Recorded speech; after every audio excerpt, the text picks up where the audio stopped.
opportunity to make a difference, provided we sublimate our own ambitions and see ourselves only as vessels or bridges or protectors of all the beings that need us, the last person in India who believes himself forgotten, people who cannot navigate for themselves and appoint us as their helmsmen.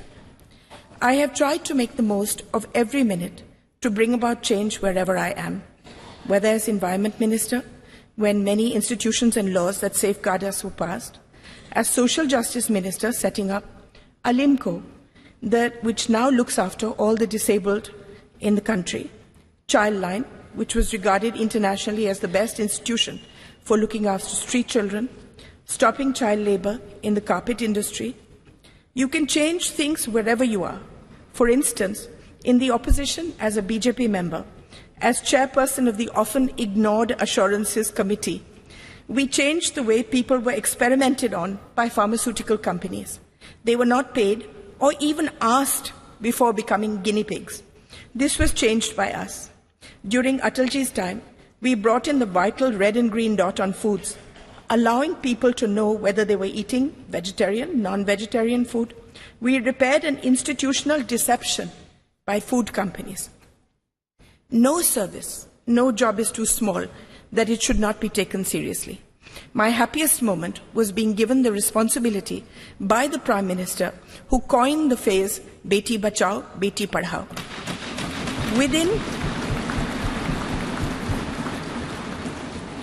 Within 2 years, we changed the thought of the country, the entire thought of the country, and the statistics show that it is a lasting change.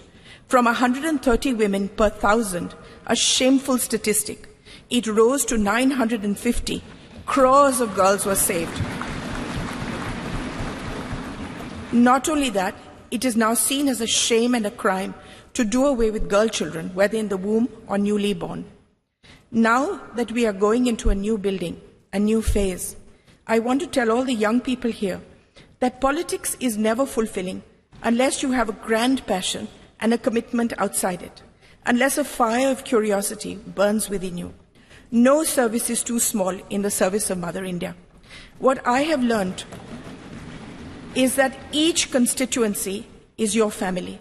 Within my family, there are a million microcosms of individual families. Each of them depend on us. We are a part of their lives as they are of ours. I have seen my primary duty to look after each family that has placed itself in my care by electing me, by seeing me as one of their own. In this matter, I wish to say that the Prime Minister has seen beyond people as a statistic and has meticulously seen to the needs of each individual family. Opening bank accounts, giving dignity in the form of toilets, home water taps, building homes for the poor, gas cylinders, giving young people loans, skilling them, protecting them through the largest pandemic in history, saying that no one remained hungry. Before I end, I would like to tell you a few things that I have learnt in my long journey so far. Never give up. There are times in all our lives where the world sits heavy on our shoulders and there doesn't seem any path ahead. It will take courage, determination, and a commitment to something larger than ourselves to forge ahead. Have faith in the goodness of your fellow man. Quieten your mind and soldier on. Believe in yourself. You are an instrument of goodness. If you fight for good, you will always be protected. Use the pain that we all have in our hearts to make yourself a better human being, not to embitter you. Use the pain in your heart to see the pain in the hearts of millions of beings around you and dedicate your life to them. I want to speak to all the women here. The world is still an unequal place, and we as women need to be the greatest champions of and for each other. We need to support and protect each other, especially young women across the social spectrum who lead a marginalized existence so that they have the ability to forge their own destinies. There is no greater power in the world than the power of empathy and kindness, and this transforms the life of someone weaker than you. Kindness serves as its own reward. The greatest bank balance that we will ever possess is that of good deeds that we leave in our wake. That is the only legacy that will remain. My faith in God is unwavering. I see Him in everyone and everything. I see everything as sacred. I leave you with one thought. We are all part of one divine thread, and we are all connected, closer than we can imagine. Let us, irrespective of any differences we may have, wish happiness, protection, and on this holy day of Ganesh Chaturthi, a life free of obstacles for us and all our countrymen. Illuminate the lamp of goodness in our hearts. Jai Hind, Jai Bharat.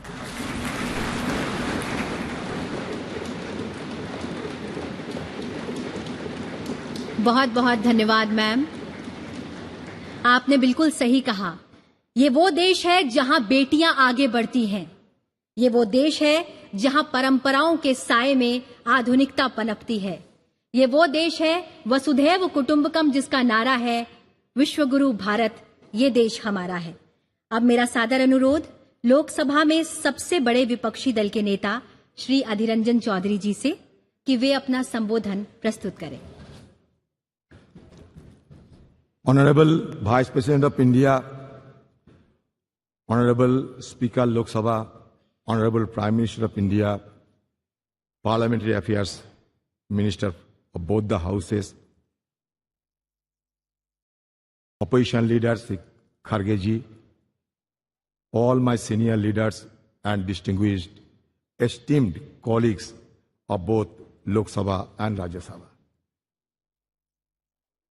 Having seized this opportunity without making any compunction, without mincing any word, I must state that I feel elevated and elated of having been stood in this podium, which had witnessed a caravan of historical episodes and numerous momentous events in the midst of the galaxy of luminaries who had rigged up their brain and burned the midnight oil to frame the Constitution of India in this august house, which is called at the time Constituent Assembly. So we are proud of all of them, numbering 389 members, including 296 from British India and 93 from princely states. In this house also, in this house, in the year 1947, 22nd January, the objectives resolution, numbering 8, was passed, was adopted, which was proposed by Jawaharlal Nehru ji also, which had inspired the shaping of our constitution in subsequent stages also. So now, in this august house, all of us are well experienced and known the journey, the odyssey of our constitution. From colonial past to independent India, we have observed the transition of the destiny of this great country named after India. It is astonishing to note that those 389 members intensively discussed among them for 2 years, 11 months and 19 days and produced the largest constitution of the world, led by Baba Saheb Ambedkar, the father of Indian Constitution. We have been gifted with 395 articles.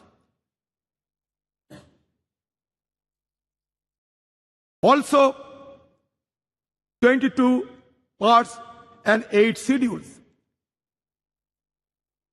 So naturally,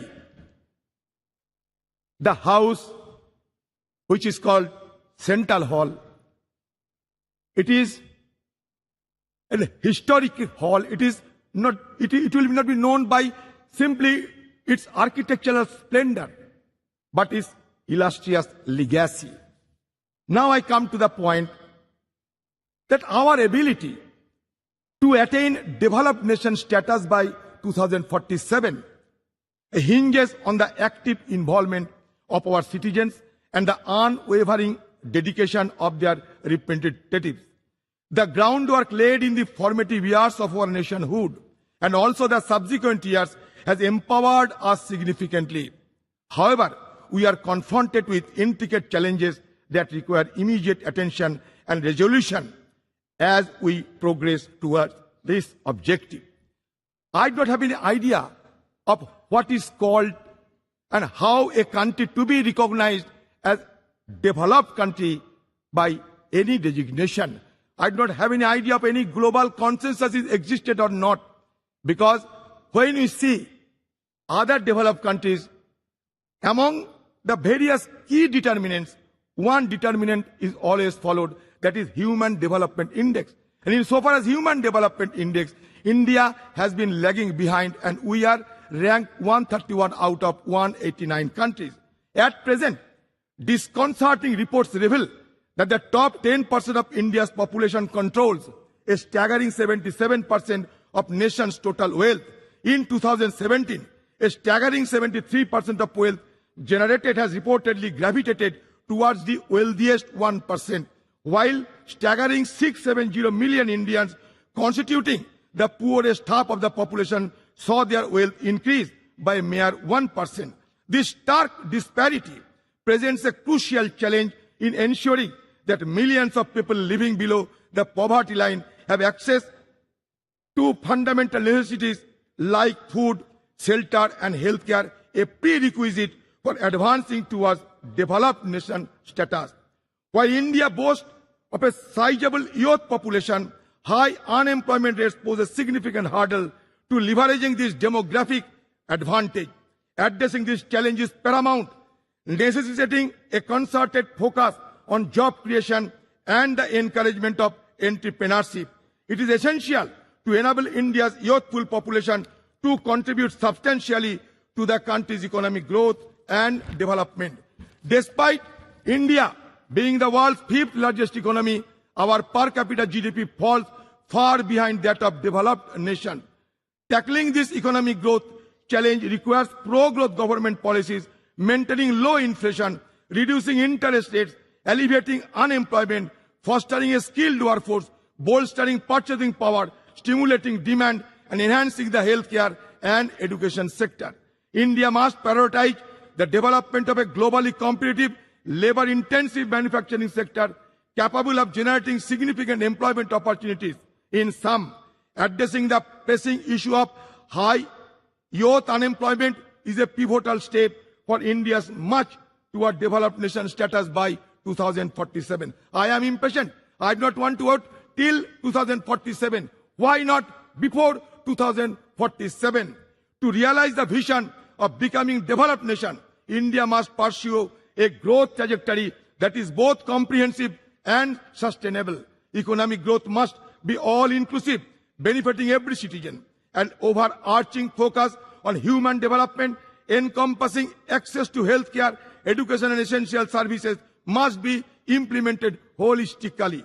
The challenge of transforming India into a developed nation by 2047 are substantial, encompassing poverty, infrastructure deficit, and environmental sustainability. By implementing a holistic strategy that encompasses infrastructure development, attraction of investment, enhancement of education, promotion of innovation, social welfare, environmental conservation, paying emphasis on manufacturing and integration of technology, India can pave the way for its emergence as a developed nation. It is only with unwavering determination, collective commitment, that the country can realize this visionary goal and unlock its potential on the global stage.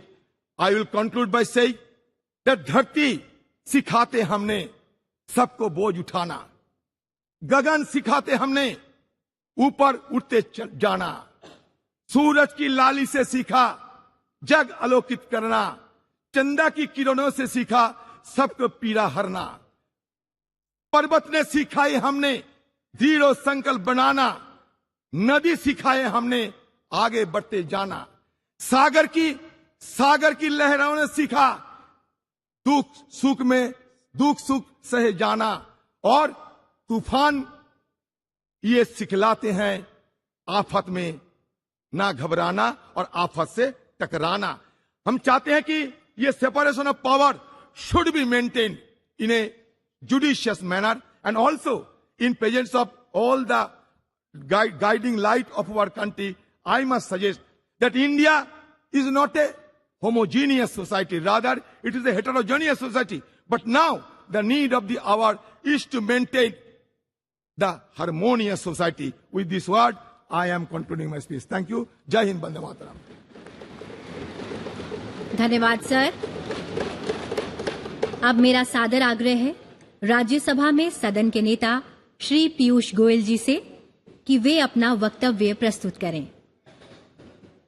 Rajya Sabha के सभापति आदरणीय जगदीप धनखड़ जी, श्रद्धेय प्रधानमंत्री श्री नरेंद्र मोदी जी, लोकसभा अध्यक्ष आदरणीय